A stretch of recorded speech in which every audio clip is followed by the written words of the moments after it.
Hello बच्चों, आज हम चर्चा करेंगे वर्कशीट नंबर 3 और 4 के बारे में। तो सबसे पहले हम बात करते हैं कार्यपत्र 3 यानी वर्कशीट नंबर 3 की, जिसकी दक्षता का नाम है संख्याओं में अंकों के स्थानीय मान की समझ विकसित करना। आप किसी भी संख्या में किसी भी अंक के स्थानीय मान को आसानी से समझेंगे। तो देखिए ज़रा, इसमें पहला प्रश्न दे रखा है जिसको आपको एक एग्जाम्पल की दृष्टि से समझाया गया है कि दी गई संख्याओं में प्रत्येक अंक का स्थानीय मान लिखिए। यहाँ पर आपको एक संख्या दे रखी है 6513 यानी 6513। यहाँ पर इकाई का अंक है आपका 3, दाई का अंक है 1 और सैकड़े की जगह पर है 5 और हज़ार के स्थान पर है 6 यानी 6513। तो देखिए ज़रा, हज़ार के स्थान पर आए अंक यानी 6 का स्थानीय मान कितना होगा। तो आप क्या करेंगे, सबसे बेस्ट तरीका है, आपको जो संख्या दे रखी है, आप किसी संख्या में किसी अंक का स्थानीय मान ज्ञात करना चाह रहे हैं तो आप उस अंकों को लिखिए। तो जैसे 6513 है तो मैंने 6 को लिख लिया और उसके पीछे कितने अंक हैं, 3 अंक हैं तो 3 जीरो लगा दो। क्लियर। ऐसे यहाँ पर 5 का स्थानीय मान आपको लिखना है तो आप देखेंगे ज़रा, यहाँ 5 को लिखेंगे और 5 के बाद में कितने अंक हैं, 2, तो 2 जीरो लगा दो। ठीक है। ऐसे ही दाई के स्थान पर 1 है तो 1 और 1 के बाद में कितने अंक हैं, 1, या तो 1 जीरो लगा दो। तो 1 का स्थानीय मान कितना हो गया, 10 हो गया। और ऐसे ही 3 का स्थानीय मान, क्योंकि 3 के बाद में कोई अंक नहीं है तो इसका स्थानीय मान 3 स्वयं होगा। तो आप आसानी से इसको समझ सकते हैं। ऐसे ही आपको एक सवाल और दिया गया था इसके अलावा कि 2836, जिसमें आपको सैकड़े के स्थान पर जो अंक आया था 8, सैकड़े के स्थान पर क्या आया था 8 का स्थानीय मान ज्ञात करना है। तो आप 8 लिखेंगे और 8 के पीछे कितने अंक हैं, 2, तो 2 जीरो लगा दो। That's clear. ऐसे देखिए, 1000 के स्थान पर आए अंक 2 का स्थानीय मान ज्ञात करना है तो सेम तरीका अपनाएंगे अपन। तो जैसे 2 को लिखेंगे, 2 के पीछे कितने अंक हैं, 3, तो 3 जीरो लगा दो। क्लियर। ठीक है। एक तरीका और बताता हूँ। जैसे अपन इसी की बात कर रहे थे 2836 की, यहाँ पर हम अपन को 2 का स्थानीय मान पूछा है तो 2 कौन से स्थान पर है, तो आप देखिए इकाई, दाई, सैकड़ा, हज़ार, 2 कितने स्थान पर है, 1000वें स्थान पर है। तो आप इसका क्या करेंगे, 1000 का मल्टीप्लाई कर दो।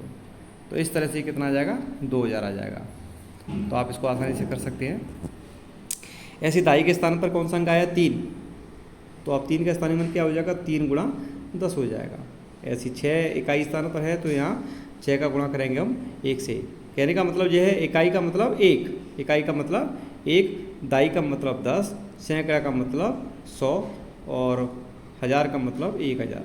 जो अंक आपको दे रखा हो बस उसका आपको क्या करना है, मल्टीप्लाई करना है। सिंपल तरीका है। तो आप ऐसे ही 1675 में कैसे किया है आप इसको आसानी से देख सकते हैं। अगला प्रश्न देखिए, संख्या 6352 में अंक 3 का स्थानीय मान आपको बताना है। तो 3 देखो कौन से स्थान पर है, सैकड़ा पर है। तो सैकड़ा पर है तो 3 गुणा 100 कितना हो गया, 300। तो आप देखिए 300 कौन से ऑप्शन में है, तो 300 है बी ऑप्शन में। तो अपना बी ऑप्शन करेक्ट हो जाएगा। अगला देखिए, नीचे दी गई संख्याओं में से किस संख्या में अंक 7 का स्थानीय मान 70 है। तो देखिए जरा, यानी इसका स्थानीय मान 70 है यानी 1 जीरो लगी हुई है पीछे, यानी इसका जो दाई अंक होगा वो 7 होना चाहिए। तो देखो दाई स्थान पर यहाँ पर 5 है तो ये नहीं होगा, यहाँ पर 5 है तो ये भी नहीं होगा, यहाँ पर 7 है ना, तो ये आराम से हो जाएगा। अगला देखिए, संख्या 5033 में दाई व इकाई के स्थान पर आए अंक 3 के स्थानीय मान का अंतर बताना है। तो देखो, जो दाई के स्थान पर जो 3 आया है उसका स्थानीय मान होगा 30 और जो इकाई स्थान पर आया है उसका 3 होगा। तो इसका अंतर जब अपन गैप फाइंड आउट करेंगे तो 27 हो जाएगा। तो बी ऑप्शन इसका करेक्ट हो जाएगा। तो उम्मीद करता हूँ स्थानीय मान आपकी समझ में अच्छे से आ गया होगा। अब अपन नेक्स्ट चर्चा करेंगे कार्यपत्रक 4 की, जिसमें संख्याओं को आपको विस्तार रूप में लिखना बताया जाएगा और आपको बताया जाएगा कि आप किस तरह से विस्तार रूप में इसकी संख्या को लिख सकते हैं। तो इसका पहला जो सवाल दे रखा है बड़ा आसान दे रखा है, 5329। तो देखो ज़रा, सबसे पहले आप 5 लिखेंगे, 5 इसको हम बोलते हैं 5329। ठीक है। तो देखो 5 लिखेंगे, मैंने ये 5 लिख लिया। 5 के नीचे कितने अंक हैं, 3, तो 3 अंकों वाली संख्या मतलब 1000 हो जाएगा। यानी क्योंकि जो 5 है वो 1000वें स्थान पर है, इकाई, ढाई, सैकड़ा, 1000 वाले स्थान पर है, तो 5 गुणा 1000 कर देंगे। ऐसे ही जो 3 दे रखा है वो सैकड़ा के स्थान पर है, तो 3 गुणा 100 कर देंगे। और जो 2 दे रखा है वो दाई स्थान पर है, तो 2 गुणा 10 कर देंगे। जो 9 है वो इकाई स्थान पर है, तो 9 गुणा 1 कर देंगे। और इसको अपन विस्तारित रूप में आसानी से लिख सकते हैं। अब ऐसे देखिए जरा, अगला जो प्रश्न दे रखा है आपको, अब अपन इस वाले प्रश्न की चर्चा करेंगे। 6135। तो देखो 6 कहाँ पर आया है, आपको 1000वें स्थान पर आया है, तो देखो 6 गुणा 1000 कर दिया हमने। ऐसे ही 1 सैकड़ा की जगह पर है, तो 1 गुणा 100। और 3 दाई स्थान पर है, तो 3 गुणा 10। और 5 कहाँ पर, इकाई स्थान पर, तो 5 गुणा 1। तो इस तरह से हमने आसानी से इसका विस्तार रूप लिख लिया। उम्मीद करता हूँ आपकी समझ में अच्छे से आ गया होगा। अगला प्रश्न आपको जो दे रखा है कि निम्नलिखित संख्याओं का विस्तार रूप में लिखिए। तो आपको कुछ नहीं करना, जैसे आपने पहला प्रश्न किया है उसी बेसिस पे आपको ये करना है। तो देखिए जरा, यहाँ पर 1 है, कौन से स्थान पर, 1000वें स्थान पर, तो 1 गुणा 1000। सैकड़ा के स्थान पर 7 है, तो 7 गुणा 100 कर दिया। दहाई स्थान पर 3 है, तो 3 गुणा 10 कर देंगे, 3 गुणा 10 कर देंगे। और इकाई स्थान पर 5 है, तो 5 गुणा 1 कर देंगे। ऐसे ही अगला इसमें हम चर्चा करते हैं इसके बारे में, 2008 के बारे में। तो 2 गुणा 1000, क्योंकि जो 2 है वो आपको 1000वें स्थान पर दे रखा है, तो 2 गुणा 1000। अगला सैकड़े के स्थान पर 0 है, तो हम क्या करेंगे, इसको 0 गुणा 100 करेंगे। लेकिन जब हम किसी संख्या का मल्टीप्लाई 0 से करते हैं तो उसकी वैल्यू हमेशा कितनी होती है, 0 होती है। तो मैंने इसको डायरेक्ट 0 शो कर दिया है। ऐसी नेक्स्ट 0 है, तो इसकी भी वैल्यू 0 हो जाएगी। और अगला जो दे रखा है इकाई स्थान पर 8, यानी 8 गुणा 1 हो जाएगा। तो इस तरह से हम इसको विस्तार रूप में आसानी से लिख सकते हैं। सारे प्रश्न इसी तरीके के हैं, तो आप इसको आसानी से देख सकते हैं।